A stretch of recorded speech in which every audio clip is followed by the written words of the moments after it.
I think we're going to have within a few years, we're going, and not because of the CHIPS Act.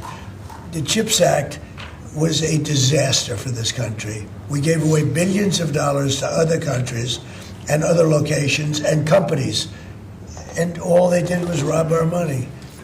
But because of tariffs, the chips are coming back, chip makers are all coming back, and I think within a very short period of time, we're going to have maybe even the majority of the chip making in the world will be right in the United States, where it should have been all along. But because we had people that didn't believe in tariffs, they believed in them, but they didn't know how to use them, we would have had nobody leaving our country right now. And instead, you have almost 100% of the chips are made in Taiwan. It's so disgraceful.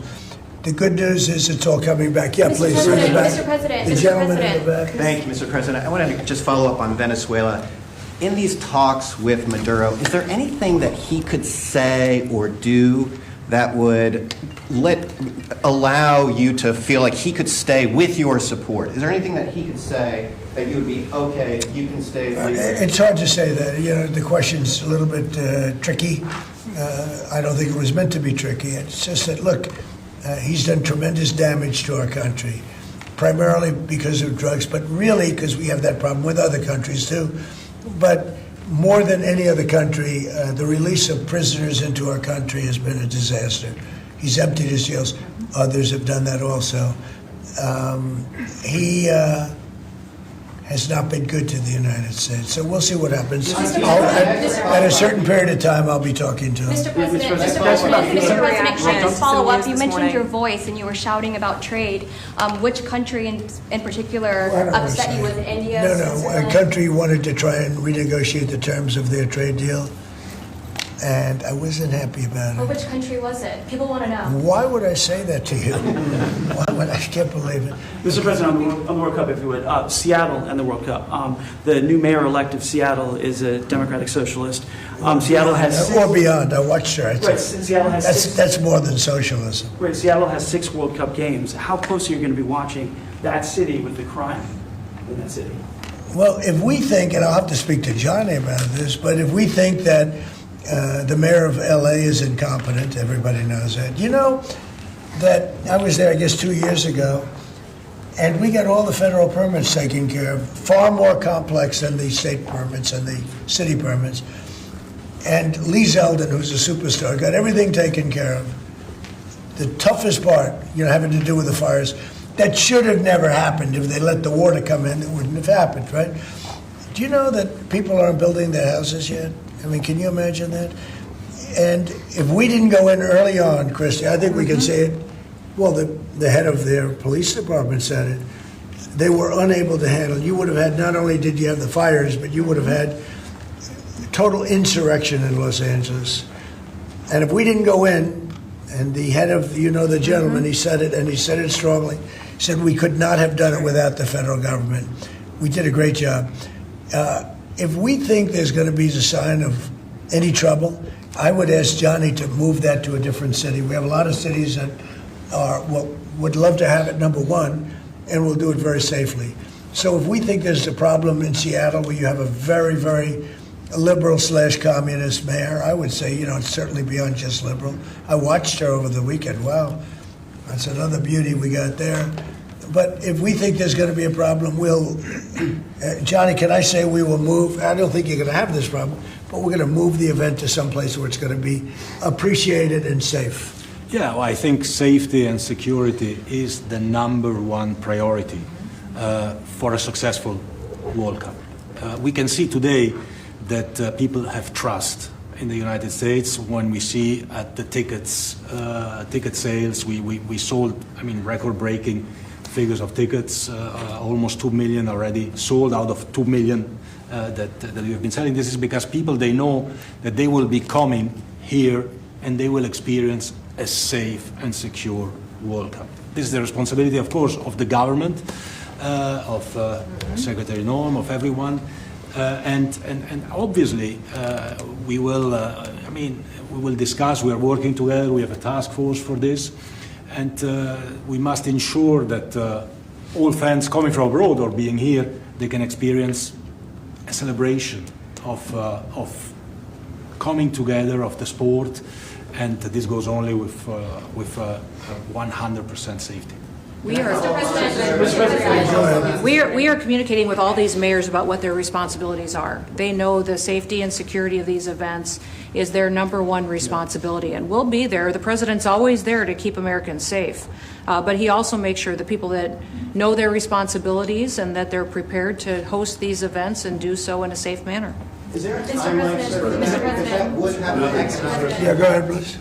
There was some news this morning from an Axios report that Senator Ted Cruz was laying the groundwork for a potential 2028 presidential run. Could I get your reaction to, could you see yourself supporting Senator Well, he's a Cruz? friend of mine. I mean, I haven't spoken to him about it. It's a little early. It's 3.25 years. That's a long time. But he's a very good guy. He's a very good friend of mine. You remember we had quite a campaign against Ted, and it worked out quite nicely. Let's see, where are we? Oh, we're in the old one.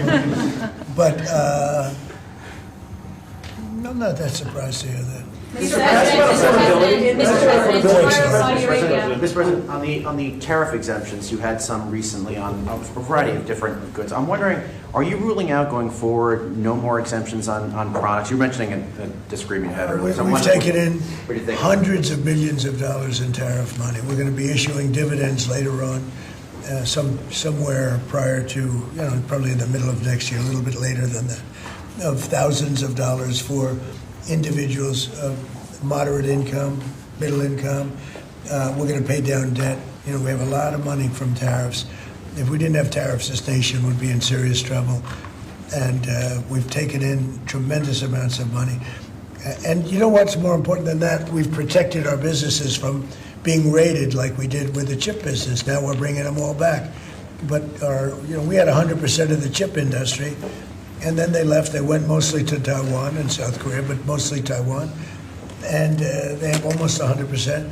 And we're going to have, within a short period of time, a big percentage of the chip business are coming back because of tariffs, because they don't want to pay the tariffs, because the tariffs will be very steep if they don't come back, and they've committed to come back.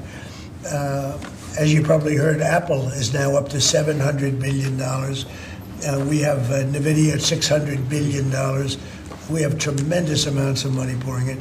Our country has become amazing again and really, really rich again. I will say this. We have a decision we're waiting for. It's a very big decision. The numbers that we've taken in, if you talk about investments, is trillions, not with a B, not with an M, millions, but trillions of dollars.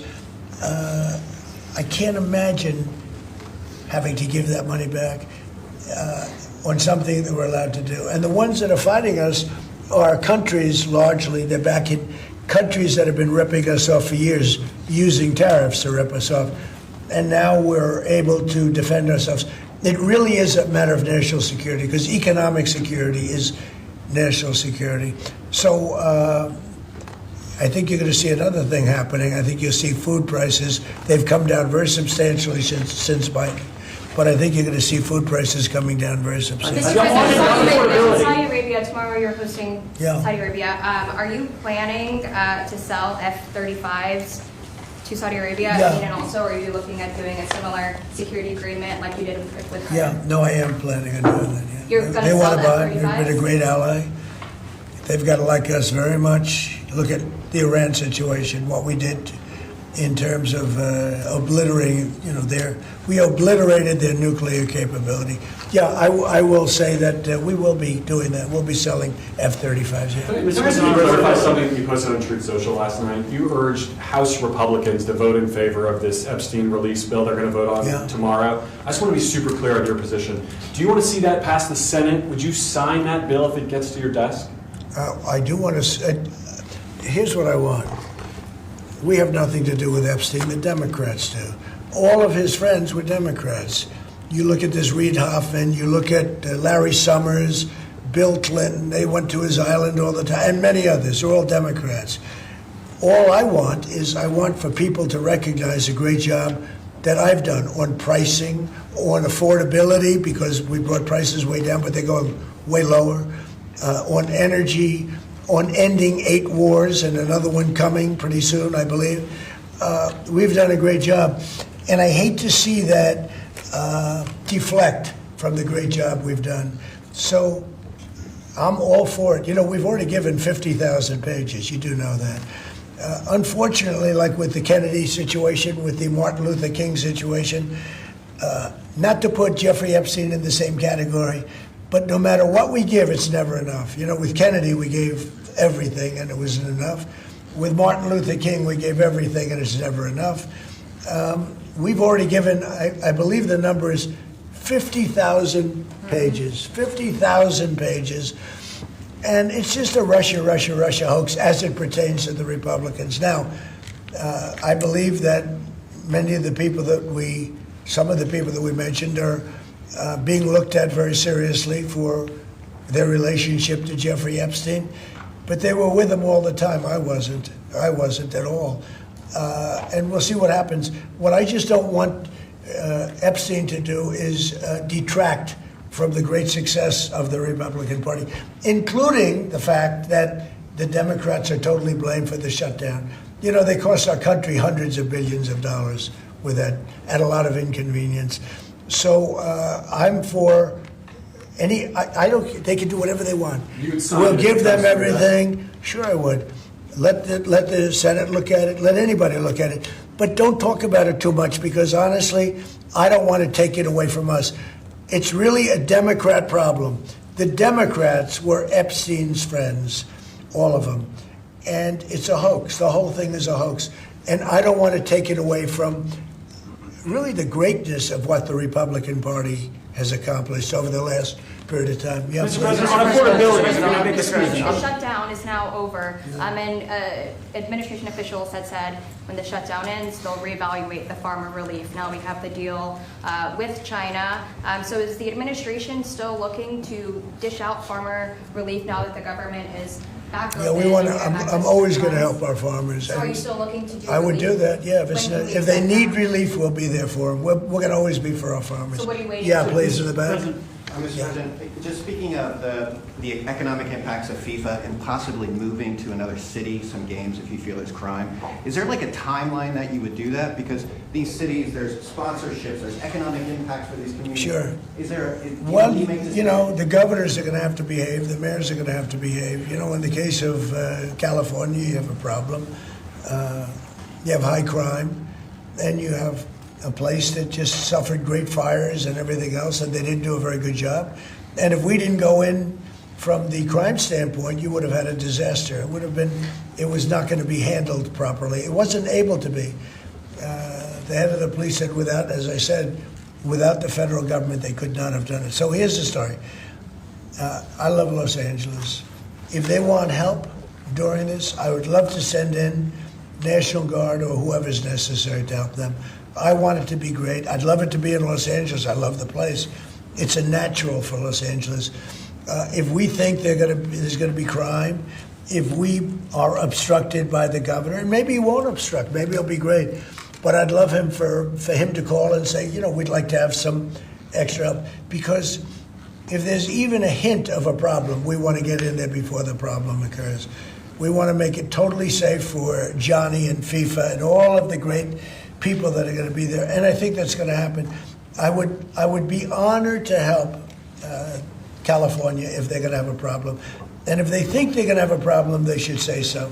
We can be in there in 24 hours notice and do a great job. But does that mean by the end of the year, by the end of the first quarter? Well, I think this: if they would tell us now, they're not going to have a problem, because if we go in, they don't have a problem. Look at D.C. There's no crime in D.C. anymore. And D.C. was a mess. If they want us to go in, I'd like them to tell us right now. But if we go in, there will be no problem. There will be no crime. What's the message then to like local businesses who are considering sponsoring in those Tell your governor to ask for federal help. We'd love to help them. Mr. President, on affordability, Are you planning on also potentially launching strikes in Mexico or putting American troops or American personnel into Mexico to deal with it? Would I launch strikes in Mexico to stop drugs? It's okay with me. Whatever we have to do to stop drugs. Mexico is, look, I looked at Mexico City over the weekend. There's some big problems over there. if we had to, would we do there what we've done to the waterways? You know, there's almost no drugs coming in through our waterways anymore. Isn't it down like 85%? It is, sir. I don't know who the Yep. 15% would be. Yep. It wouldn't be you. No, that's for sure. No, I think it's been, Tons and tons of you would say drugs. that's a big signal. Absolutely. We have almost no drugs coming into our country by the sea, by, the waterways. And you know why, okay? I mean, it's pretty obvious. Would I do that on the land corridors? I would absolutely. Look, every boat we knock out, we save 25,000 American lives.